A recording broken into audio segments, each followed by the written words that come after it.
আসসালামু আলাইকুম। সম্মানিত ভোটার, আমরা এখন দেখব কিভাবে নিজের এনআইডি কার্ড নাম্বার দিয়ে আমাদের ভোটার ক্রমিক নাম্বার, ভোটার সিরিয়াল নাম্বার অথবা ভোট কেন্দ্রের ঠিকানার বিস্তারিত। তো আমরা এই জন্য প্রথমে চলে যেতে হবে গুগল প্লে স্টোরে।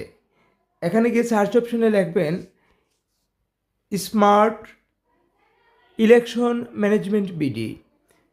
সাথে সাথে চলে আসবে স্মার্ট ইলেকশন ম্যানেজমেন্ট বিডির অ্যাপস। এখানে আপনি ইনস্টল করবেন। আমার যেহেতু আগে থেকে ইনস্টল করা আছে, আমি ওপেনে ক্লিক করলাম। আপনার ভাষা নির্বাচনের জন্য দেখাবে, আমি বাংলা নির্বাচন করলাম। ত্রয়োদশ জাতীয় সংসদ নির্বাচন এই লেখায় ক্লিক করবেন।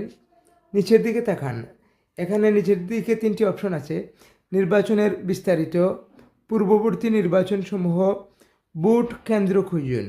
এই বুথ কেন্দ্র খুঁজুন অপশনে আপনি আপনার এনআইডি কার্ডের নাম্বার দিবেন, আপনার জন্ম সন দিবেন, সাথে সাথে আপনার ভোটার ক্রমিক number, booth serial number, booth কেন্দ্রের নাম বিস্তারিত চলে আসবে। ধন্যবাদ।